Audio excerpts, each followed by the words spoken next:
Are Atlanta Democrats rigging an election in favor of the police?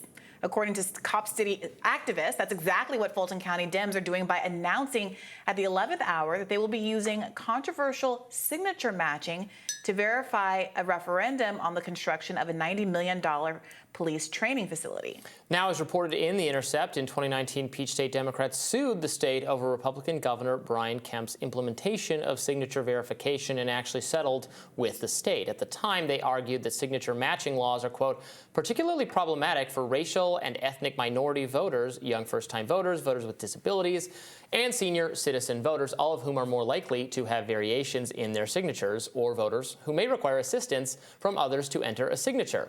Now they are standing by as Atlanta election officials look to individually verify the some 100,000 signatures collected in support of the referendum, halting Cop City's construction. Joining us now to weigh in is co-host at Revolutionary Blackout Network and host of the Sabby Sabs podcast, Sabrina Salvati. Welcome back to Rising. Good morning. Thanks so much for having me on. So talk to us in greater detail about the hypocrisy here in which side wanted the signatures verified. This is one of the problems, I believe, with partisan politics. It's almost like rules for thee, but not for me. So if the opposing party does an action, then it's a problem. But if your party does it, then it's okay. People make excuses for it. What I want to explain to people is you have to understand the corporate interest that is attached to something like Cop City. So you have companies such as Wells Fargo. You also have the Atlanta Hawks, to name a few, that are funding Cop City. So I believe the reason why the Democratic Party is choosing to make it more difficult to put Cop City on the ballot for voters to actually decide if they want it or not is because there is corporate interest attached to it. So we have to think about some of these city councilors that may actually receive funding from some of those corporations that are funding Cop City. And that goes back to the problem that you have with corporate money and electoral politics. But this is not new. I want people to understand I've been covering ballot measures for most of this year, actually, the ones from November 2022. And there have been a couple of states and cities that have done things such as this. One of the things that has happened is some states like South Dakota, for example, they tried to actually increase the passing rate to 60% in order for a ballot measure to pass instead of a simple majority. That failed. Another thing that they'll do is this signature matching that you're referring to now. We actually had this happen with Matthew Ho when he was running as a Green Party candidate, when he actually gathered more than enough signatures needed to be on the ballot, and they also tried to do this to him. It usually happens when there is a measure being brought forth that they don't want to pass. So, for example, with the state of South Dakota, it was Medicaid expansion. That was the measure that was going to be on the ballot. And they said, let's try to increase the majority so it won't pass. That did not work. Same thing with Ohio. They tried to do this in reference to the abortion rights measure that was coming forward. That's coming forward this year, actually, on their ballot. So we've seen this happen more and more often. And I think that they're starting to make it very clear that they actually don't want the voters to decide what they want in reference to policy. So we have to remember when it comes to Cop City, both the Democratic Party and the Republican Party support the police state. So this is something that both parties support, and they really don't want citizens in Atlanta to vote on this. That's such an important point, Sabby, because I think what needs to be understood here is that there is a lot of public opposition to Cop City, and we have seen that manifested in several ways, including via this hearing that they had last year, over 15 hours of public comment and mass protest, during which 230 comments were made against building Cop City, and only 4 were made in favor of Cop City. And against that background, you start to see why a political institution that on a bipartisan basis is supportive of Cop City wouldn't want this to fall to the democratic process. So just to be clear, the signature matching, which has been described as witchcraft by the Democratic Party in Georgia in the past and has been described as kind of an attack on racial minorities and other people who are historically marginalized, it's a process of taking the signatures that have already been gathered and basically disqualifying some of them if they don't closely enough resemble the signature that's on record for the voter, correct? Correct. This is straight up hypocrisy by the Democratic Party, but they'll do it to any opposition that they feel is not going to support corporate interests. I actually recently spoke to Kamau Franklin. He's one of the activists for Stop Cop City. He's been very vocal. He was there at the city council meeting when they were deciding to vote on Cop City. And he had warned me before this happened that the city is going to try to find a way to prevent them from putting this on the ballot. And the way that I feel is that if they gathered the signatures, they met the threshold, it should be on the ballot, regardless whether or not the city councilors or other politicians in Atlanta think that the people should vote on this. They really don't want the people to have a voice. They really don't think that we can think for ourselves. They don't want us making decisions when it comes to policy that their corporate donors oppose. But this is a mask off moment, I think, for the Democratic Party. And you can't blame people for pointing fingers at them at this point in time, considering what happened before with the election in Georgia. So Stop Cop City activists have actually already gotten over 100,000 signatures. And their belief was that they had well surpassed the number that they needed to get, because they predict that you have to have basically 15% of the number of people that voted in the last election, which, you know, it's an imprecise number, but they had estimated that if they got about 58,000 signatures, they would meet that number. And now there's this concern that if they proceed with disqualifying some of the signatures that they've gotten, it basically raises the threshold for how many signatures they need to get. But it does seem like the Stop Cop City activists have already surpassed, well surpassed the number of signatures they need to get. So is there an actual concern that implementing signature matching is going to thwart their ability to get this referendum on the ballot? I believe so. I mean, it could happen. I mean, the city officials really do not want this to be on the ballot. They don't want the people to really vote for it, which is unfortunate because there's been so much money that's been invested in Cop City. And a lot of these politicians are backed by some of these corporations that are funding Cop City. So they really don't want the people to have to vote for it, because it looks like, based on what I've heard, the majority would vote against it. And now you have $90 million that went into this facility that apparently is not going to happen. And one thing I'd like to point out to people is that even if you do not live in Atlanta, Cop City should be everyone's problem. Atlanta, this is just the testing ground. There is going to be more Cop Cities pop up across this country.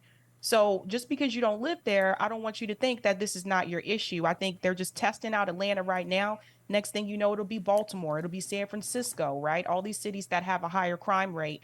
They are basically trying to create a police state in this country. And I think everyone should be concerned by that. Can we step back here and you can help explain why people should be opposed to cops? I mean, obviously we should be opposed to a police state. My understanding, you can correct me if I'm wrong, is that this is a training facility. Do we not want the police to be better trained than they are? Is there something about this particular training or setup that is so objectionable? Better trained to do what? The police, as particularly in places like Atlanta, the police are going to target certain communities and certain groups of people, right? So what was really disappointing about this is that you had Democrat city councilors, some of them African American, that voted in support of Cop City. It's very disappointing. It's like you're turning against what the people in your community are actually asking you to do. But there's money involved. A police state is not good for any one of us. And I think all of us should be concerned. There are going to be certain communities that will be targeted, and that's more so going to be African American communities. That's usually where police go to target. So I don't want a cop city. I don't want a police state. I don't want more police in my community. Oftentimes when police go into those communities, they actually make situations worse than they were before they got there. They escalate instead of de-escalate. They over-police. And I don't think a lot of people want to live that way. So then is an objection to the kind of training they're getting, because I think one response to the questions you're raising is, well, the police, we want them trained not to engage in targeted or racial harassment or escalation, but we want them trained in de-escalation, or we want their priorities set so they're clearing more murders, or they're responding to violent crime instead of harassing people. That training would, I think some people would suggest, I'm not necessarily suggesting that myself, but would suggest that more training along those lines, along those values, is what the police need. You don't need $90 million to do that. This is to protect the wealthy class. This is to protect the people that have capital. It's not to protect people who are poor. It's not to protect people who are working class. Police don't protect people in those communities. They actually aggravate people in those communities. So I think that that's the big concern that people have in reference to a cop city. When I spoke to Kamal Franklin about this, same thing. He explained it very clear to me is that we all know the groups that are going to be targeted. We have to think about the activists that was killed that was protesting against Cop City being built. They tried to say that he had a gun. I don't know any climate activists that show up with guns. So that situation in itself should give you a big red flag here. The police are trained to do their job. But what we need to ask is, after they get that training, why do they tend to not use the training? For example, body cams was a part of police reform. Why are police officers turning off body cameras? Yeah, Because they know yeah. that they can get away with it because of qualified immunity. Qualified immunity is a big one. You can train them as much as you want to, but if you continue to have qualified immunity, they know that they're still going to get away with these crimes. Yeah, I would abolish qualified immunity, snap my fingers if I could. I agree on that. I do think that part of what's missing here is that the scale of this project and the type of training that gets done at it are a big part of this issue. So this would be the largest police training facility in the entire United States. The $90 million sum is, I think, indicative of the unprecedented scale of this thing. Also, we should mention that there are the environmental impacts here, that the amount of acreage that's being cleared of environmentally significant land is part of why you had climate protesters like Tortuga, who was shot 57 times unarmed by the police, were there in the first place. So it's a very large facility, and it's also a facility that plans to include military-grade training facilities, a mock city to practice urban warfare, shooting ranges, a Black Hawk helicopter landing pad. This isn't saying the police that we have need more training. I think the concern is that this is an escalation of increasingly militarized police force, the idea that we are going to turn the tools of our military on our own population. I would argue that it's gross and hypocritical to say that we can send weapons of war abroad to terrorize other people, but not for ourselves. But even to the extent that people think that there's need for our military expansion, most Americans agree that we shouldn't treat American citizens the same way that we would enemy combatants. And that's what people are moving toward, it seems, in Atlanta. And given the extreme sums of money that are being spent, $90 million, I think that there's this question of whether or not that $90 million could go toward addressing the root causes of crime.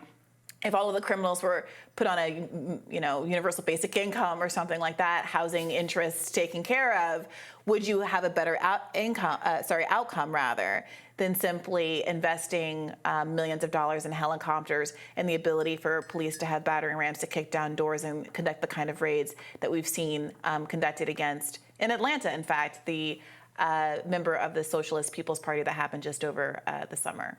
Is there anything else you wanted to add to that, Sabrina? Right. I think that's the thing, is like that $90 million. Why aren't those corporations taking that money and investing it into those communities that are impoverished? Why aren't they investing that money into the schools, into after school programs, giving kids something to do so that they're not out on the streets? Or why aren't they investing into the community? And that's where that money should be put, not to the police, in my opinion. Sabrina Salvati, thank you for joining us. Thank you.